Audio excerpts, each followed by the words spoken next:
Salve pessoal, tudo bem? Davi Vega com vocês novamente. Bom, hoje eu venho aqui nesse canal para dar continuidade à série de comentários sobre livros e filmes diversos que eu venho fazendo aqui nesse canal, sempre puxando para o lado da sociologia, da antropologia, da investigação histórica, seja pelo dedutivismo, né, do todo à parte, ou do indutivismo, da parte ao todo.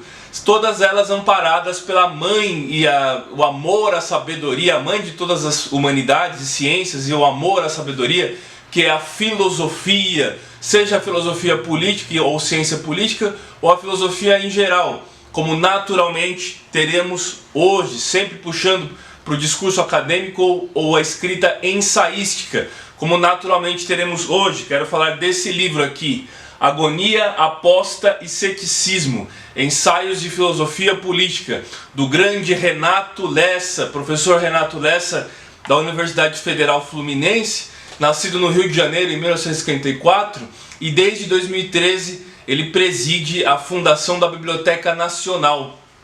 Tem por diversas entrevistas dele aqui no YouTube, você pode encontrar palestras dele sobre o ceticismo principalmente.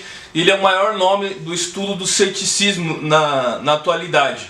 Bom, antes de entrar para falar do tema propriamente dito, eu gostaria de fazer a promoção do meu blog. Lá vocês encontram os meus livros para baixar. Meu blog se chama pelorevés.blogspot.com. Vou deixar na descrição desse vídeo o link do meu blog para vocês acessarem. E lá vocês vão ter a oportunidade de baixar em PDF os meus livros, né? os livros de minha autoria. Tem um ensaio sobre os movimentos nacionalistas, um ensaio sobre a guerra, que é o Bellum, a guerra como atividade humana.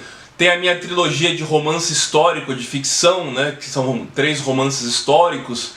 Meus livros de crônicas, o Cadarços Brancos, que é a minha magnum opus, né? O livro principal, basicamente, que eu lancei.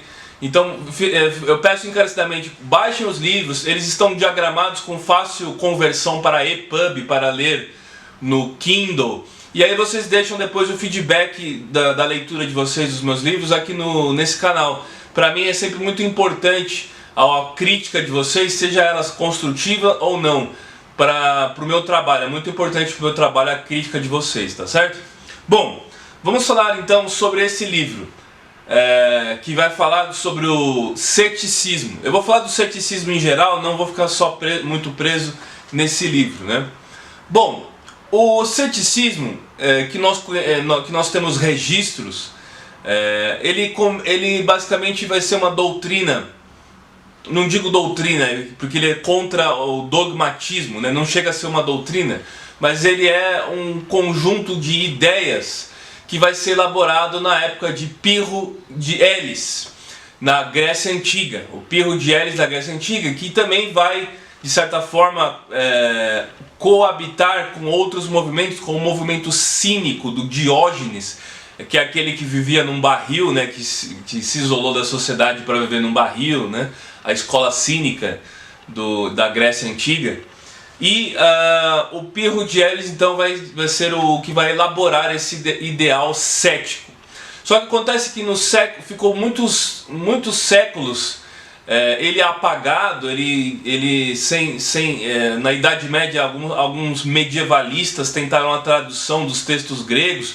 Os próprios textos do Aristóteles foram traduzidos por aquele matemático árabe Averroes, né, o Averroes, que ele traduziu os textos gregos, introduziu os textos gregos, principalmente de Aristóteles, no Ocidente e tudo mais.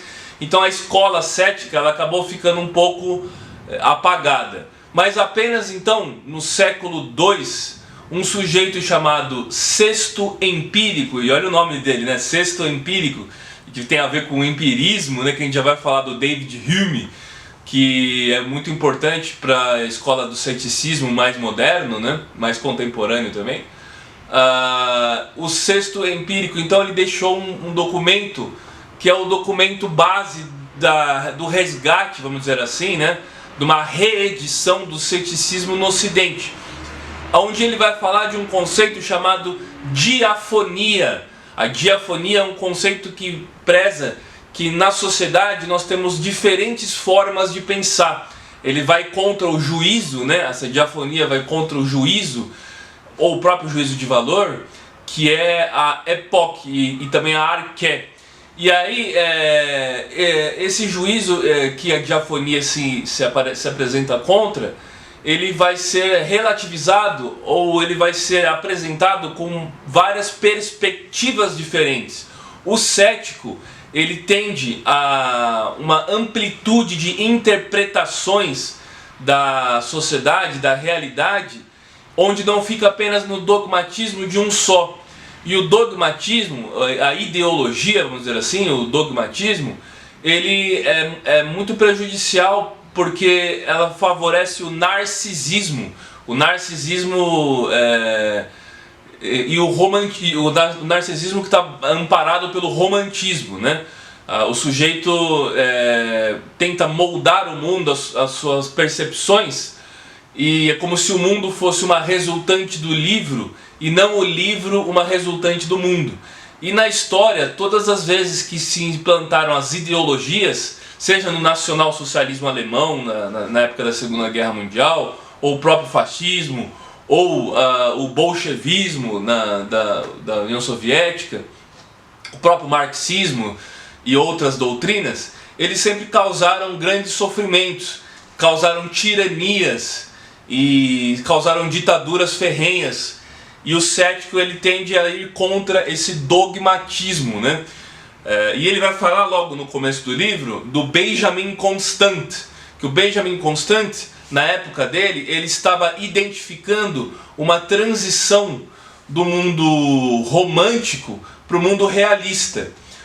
Você sabe que teve a Revolução Francesa de 1789, onde o romantismo foi muito importante para as ideias jacobinas, principalmente, as ideias do Rousseau, que são totalmente ideológicas, é um ideário, né? A ideia do bom selvagem, que o próprio Proudhon depois vai falar de bondade na natureza humana, que nós sabemos que a natureza humana ela é falha, ela não é exatamente essa característica do bom selvagem, né? E o cético, uma vez entendendo a natureza humana, ele sabe que é impossível regimes perfeitos, não existem ideologias nem regimes perfeitos. Mas o Benjamin Constant, ele estava identificando que na sociedade estava havendo uma transição do romantismo para o realismo, por conta do Napoleão Bonaparte. O Napoleão Bonaparte vai representar o ápice do ideal realista. O realismo e o romantismo, eles não são apenas movimentos literários. Embora a gente sabe que no século XIX o romantismo na literatura ele perdurou por muito tempo. Veja, por exemplo, o próprio José de Alencar na literatura brasileira e tudo mais, e depois tem a transição para o realismo e naturalismo na literatura, como o Machado de Assis, o Eça de Queiroz em Portugal, e outros, o Aloysio Azevedo já na época naturalista e tudo mais. Então houve uma transição entre o romantismo para o realismo na literatura. Só que o romantismo e o realismo, eles não são apenas movimentos literários, eles também estão presentes na própria forma de se fazer política também, né?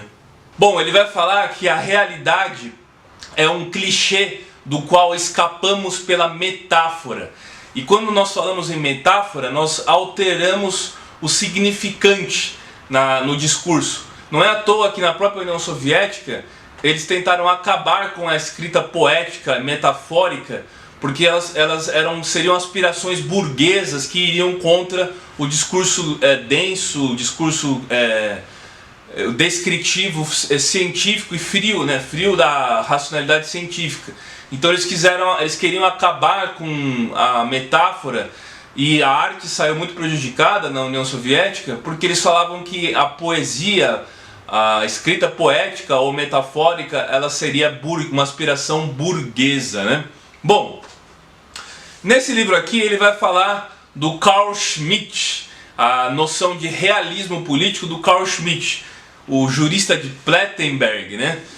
Eu tenho um vídeo dois vídeos, um falando do Carl Schmitt em relação ao Nomos da Terra, onde ele lança a noção de telurocracia contra a talassocracia, né? Contra o império, o atlantismo do império talassocrático e o telúrico terrestre, né?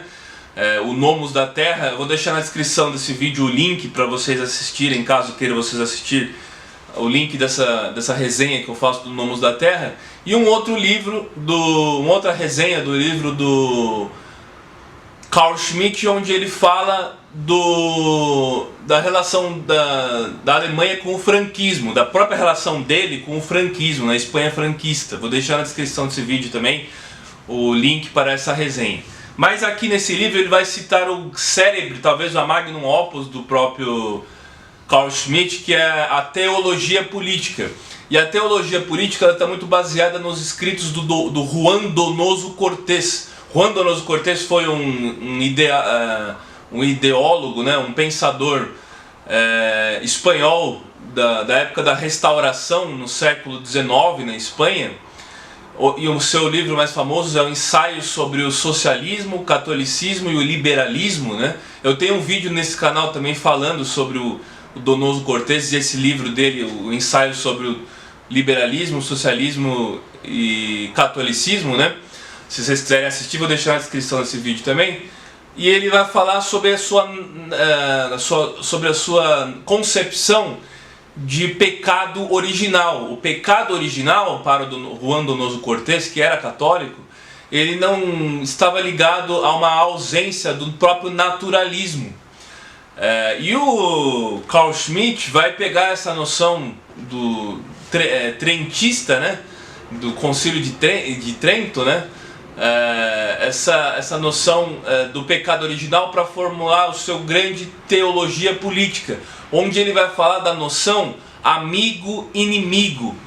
Seria a igualdade entre os iguais e a aversão ao diferente. Então você teria a igualdade entre os iguais e o diferente, o outsider, o antagônico, você excluiria o antagônico. Isso foi a base do estado de exceção, e o próprio Carl Schmitt vai teorizar sobre o estado de exceção. E ele vai falar no seu Teologia Política da noção amigo-inimigo, e ele vai falar também da sinfonia realista, da sinfonia que é o contrário, o oposto da diafonia, né? E essa sinfonia vai lidar então com a noção de estado de exceção. A exceção, ela acaba sendo o poder total ao soberano. O soberano exerce então, o jurista, o soberano exerceria então o poder de exceção. Ele foi, antes de ser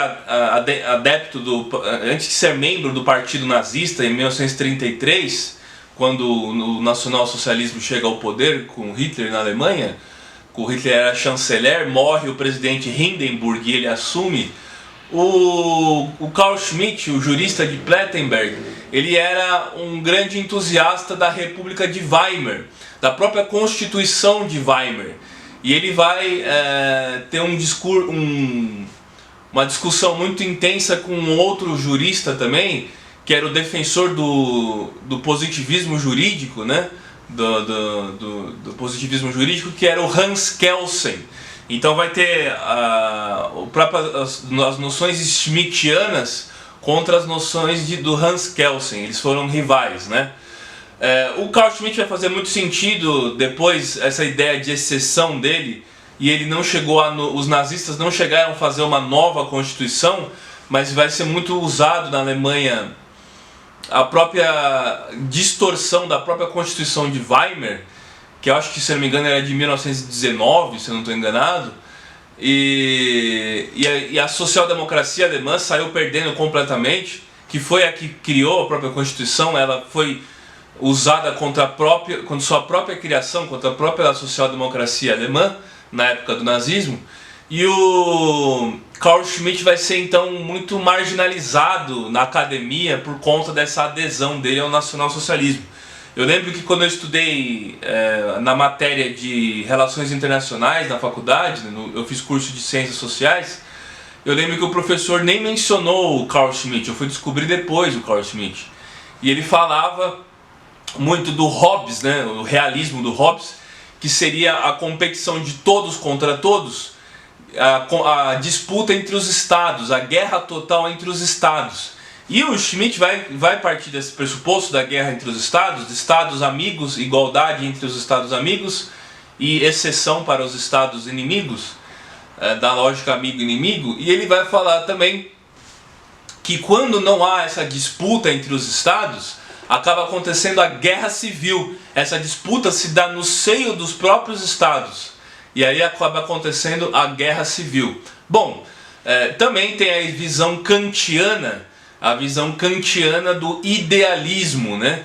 Que é a visão do dogmatismo idealista, que o ceticismo desconfia dessas versões, que é a versão idealista de cooperação, de altruísmo e cooperação, que as grandes organizações internacionais, como a própria Organização das Nações Unidas, a ONU, elas foram criadas baseadas nesse ideal kantiano. Antes da ONU teve a Liga das Nações, que foi criada pelos 14 pontos do presidente Woodrow Wilson, do norte-americano, mas que todas essas tentativas, por mais que na teoria elas sejam muito belas, por conta de uma natureza humana, a gente percebe que elas não conseguem evitar o conflito.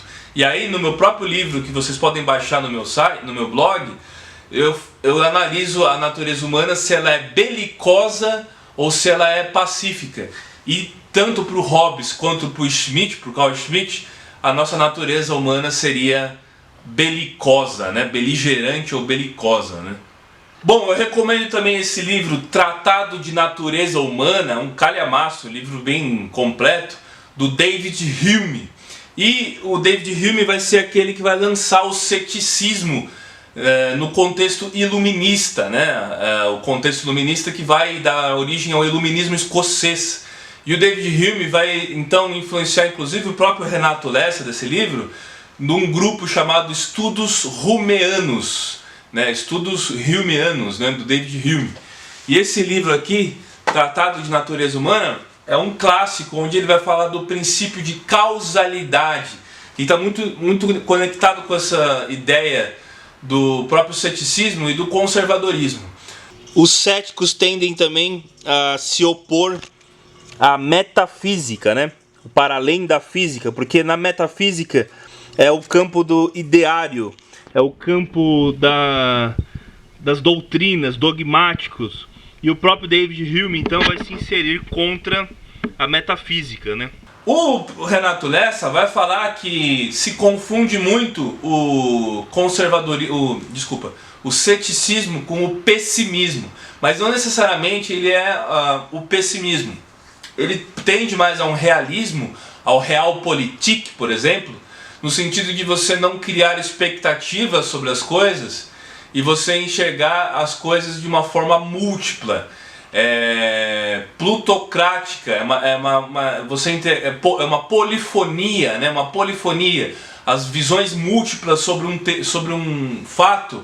O fato existe, você não nega o fato, por mais que os dogmáticos tendem a interpretar o fato e o mundo de acordo com as suas premissas, você não nega o fato, mas para você entender o fato, que é a própria diafonia, você precisa de várias visões, visões múltiplas sobre o fato, e aí você vai chegar a uma resposta mais precisa, né?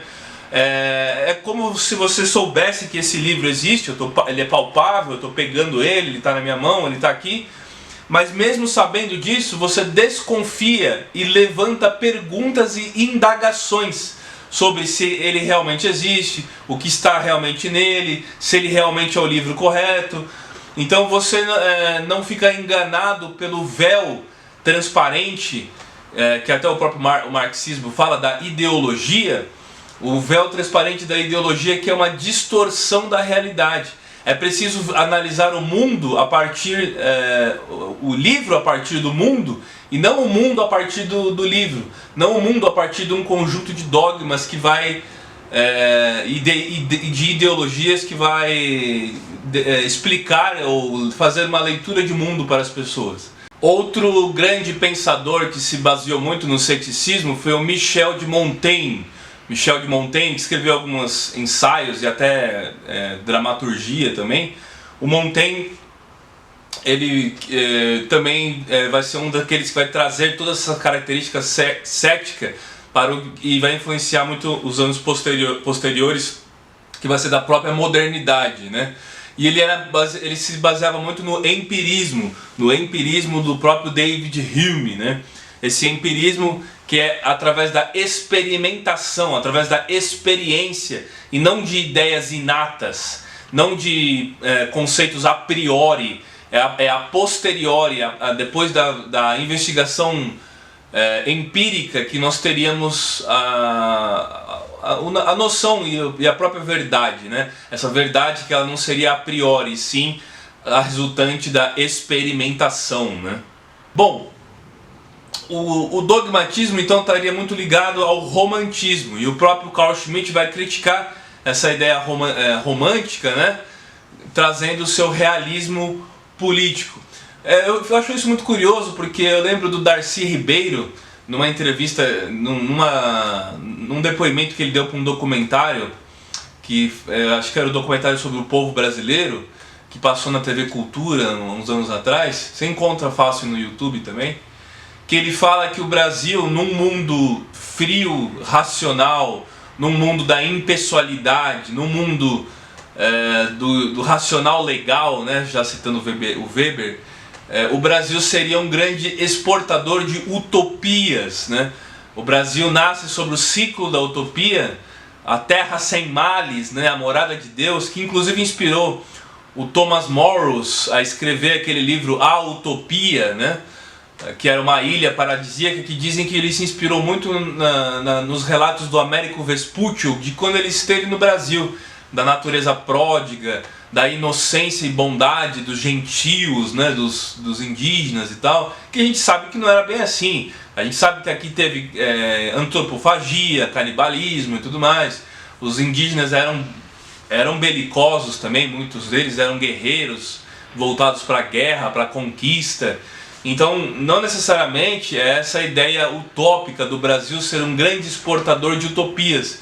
O próprio Darcy Ribeiro fala que o Brasil seria um grande exportador de utopias, né? O problema do dogmático é que ele pensa conhecer tudo, ele pensa reduzir toda a realidade aos seus dogmas, às suas prerrogativas, e ele pensa conhecer a totalidade. Ele apresenta visões de mundo e ele tem a própria verdade, né? Não é como Platão falava, a verdade está em si mesma, né? Mas ele pensa conhecer toda a verdade, e é impossível você conhecer toda a verdade. O cético não tem a pretensão de conhecer o mundo inteiro e ter a fórmula de mudar e alterar o mundo. É meramente probabilístico e circunstancial. E aí eu me lembro do José Ortega Gasset, que escreveu: eu sou eu e as minhas circunstâncias. Então, quando você analisa que você é a resultante das circunstâncias e você não tem uma visão de mundo totalitária, por isso que existe o totalitarismo, é a visão totalizante, né? Essa visão dogmática de você ter a fórmula para alterar o status quo, alterar o mundo, alterar a própria natureza humana, que só fez reinar o terror. Então nós somos nós e nossas circunstâncias, e é evitar o dogmatismo na política para se evitar a tirania, né? Mas o ceticismo, ele está ligado e se aproxima muito das ideias conservadoras, no sentido do conservadorismo ser mais prudente, não o conservadorismo pejorativo que nós vemos hoje como sendo o reacionarismo, a revolução, a contra-revolução, melhor dizendo, né? A contra-revolução que visa a manutenção do ancient regime, né? Do regime antigo contra a revolução e tal. Não seria esse tipo de caracterização do conservadorismo, mas no sentido da política da prudência. A política da prudência está ligada ao conservadorismo no sentido dele negar as ideologias, negar o dogmatismo. E essa negação do dogmatismo está muito presente entre os ceticistas também, né? Entre o ceticismo. O ceticismo vem de né? Skepticism. Os skepticism que o próprio jurista de Plettenberg, né? O Carl Schmitt fala do skepticism, que em inglês é skepticism também, ceticismo, né? e ele então teria ganhado muito espaço na pós-modernidade.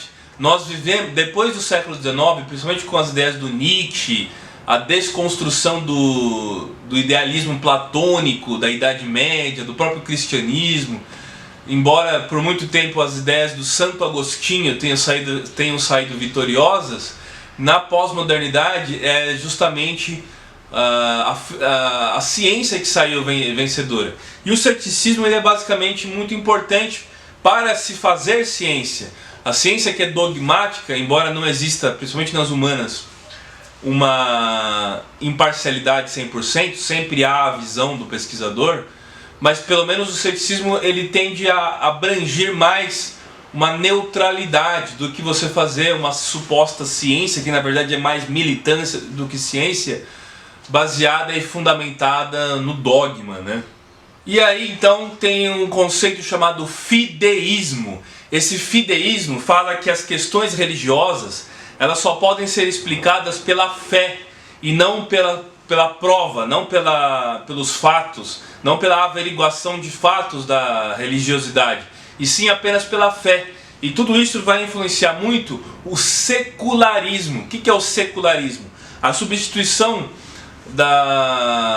das noções humanas, do próprio direito e tudo mais, da noção cristã católica para a noção secularista. Então é a substituição da religião pelo secularismo. E a ciência saiu muito vitoriosa no século XIX, principalmente com os ideais nietzschianos, né, do Friedrich Nietzsche. Os ideais nietzschianos, que também já são muito influenciados que surgiu anteriormente até mesmo pelo Arthur Schopenhauer, né? Quando a filosofia começa a se aproximar da pós-modernidade que nós temos hoje. Não existia mais aquele ideal cartesiano, né, do René Descartes, né, Renatus Cartesius, né, cartesianos do idealismo, da separação de corpo e mente. Tudo isso vai ser imbricado na pós-modernidade, né? E o secularismo então surge, e por isso que o conservadorismo, por mais que ele não negue a religião e existam conservadores que são cristãos ou que são religiosos, ele aliado ao ceticismo, ele traz essa tradição humeana do David Hume, que é muito influenciada pelo protestantismo. É muito difícil e improvável pensar que o secularismo sem a influência do protestantismo. O Martinho Lutero muitos consideram que ele foi o primeiro revolucionário, né? Porque ele se insurgiu, ele era um padre, um monge agostiniano, né, que se rebelou contra a Igreja Católica. Então é muito difícil a gente imaginar todos esses ideais ascéticos, o próprio início da imprensa de Gutenberg, quando se começou a produzir vários livros e a Bíblia, o próprio fiel interpretava a Bíblia, não era mais o padre que dizia o que estava escrito na Bíblia para as pessoas e tudo mais. Isso fez uma grande revolução. E nós estamos vivendo uma nova grande revolução nas comunicações, com a informação descentralizada e distribuída. As informações não vêm mais da mídia tradicional centralizada, ela se horizontalizou. A verticalidade da informação ela se horizontalizou e democratizou entre as pessoas. Eu posso fazer esse vídeo falando para vocês sobre conceitos das humanas, mas muitos podem passar notícias e não necessariamente vocês precisam se informar pela velha imprensa. Pela velha imprensa, né? Você não precisa se informar pela velha imprensa, você pode se informar de diversas formas hoje em dia, né? Bom, ele vai falando sobre diversos temas, mas o mais importante é o Pirro de Elis, o sexto empírico, esse sexto empírico vai ser curioso, porque o David Hume defendia o empirismo, né? Era a apreensão da realidade pelos sentidos, né? A natureza humana ela apreende os conceitos pelos sentidos, né? E o princípio de causalidade. E todas essas vão compor o ceticismo. é muito importante a gente também entender que o ceticismo ele tem uma relação muito próxima também com o estoicismo. O estoicismo do Sêneca, do Marco Aurélio, do próprio Cícero, né, dos romanos, da ideologia dos romanos. Os romanos eram, não é à toa que eles tiveram um grande império, e foram praticamente os pais da política ocidental, né, os gregos e os romanos. E os romanos, então eles eram muito ligados a esses ideais estoicos, né? O Sêneca, principalmente, ali da escola de Córdoba, né? De Córdoba na Espanha e tudo mais. Na Espanha, que não era Espanha ainda, era Espanha e tudo mais. Então é uma ideia de você viver no equilíbrio. O próprio Aristóteles falava, a virtude está no meio, ela não está nos extremos, né? Então você viver de uma forma mais cética seria você viver de uma forma de você viver no equilíbrio e você aceitar as visões múltiplas, a diafonia, né? As visões múltiplas sobre um fenômeno, sobre um fato. Isso seria mais próximo de um ideal da justiça, né? E da própria democracia. Se você tem um corpo de juízes, se você tem uma própria Constituição interpretada por má fé, por um poder executivo, que determina para você o que é a verdade, e que a verdade deve ser o que eles estão falando, e eles anulam, por exemplo, o antagônico, a dicotomia ou o antagônico, as visões plurais sobre um fato, você fica à mercê de acreditar que existe apenas uma interpretação sobre aquilo. Mas quando você vai pelo perspectivismo, né? Que é diferente do relativismo. Quando você pelo perspectivismo analisa diferentes pontos de vista, você vai ter uma gama, um leque maior de possibilidades e de interpretações sobre um fenômeno. E isso é muito mais democrático. A democracia deveria ser a arena de conflitos, a ágora, né? Como o próprio Carl Schmitt fala, a ágora, né? A ágora de conflitos, mas onde os contraditórios e os antagônicos, os freios e contrapesos, né, os checks and balances, eles estão se contrapondo uns aos outros, e aí analisando esse todo múltiplo, essa pluralidade, essa polifonia, você tem mais algo justo e mais sensato também, né? Mais prudente principalmente também, né? Bom, todas as ideologias implantadas só fizeram reinar o terror, o comunismo, o fascismo, o nacionalsocialismo, então o próprio marxismo. Então é muito importante a gente não ser cético totalmente, a gente precisa de um pouco de otimismo, mas ser realista acima de tudo, tá certo? Bom, então é isso. Eu peço encarecidamente, curta, se inscreva, compartilhe para aquela amiga ou amigo que também gosta do tema. E não esqueçam de conferir o meu blog, pelorevés.blogspot.com. Lá vocês encontram os meus livros para baixar e eu espero um feedback de vocês sobre meus livros, tá certo? Então é isso. Fico por aqui hoje, gente. Grande abraço.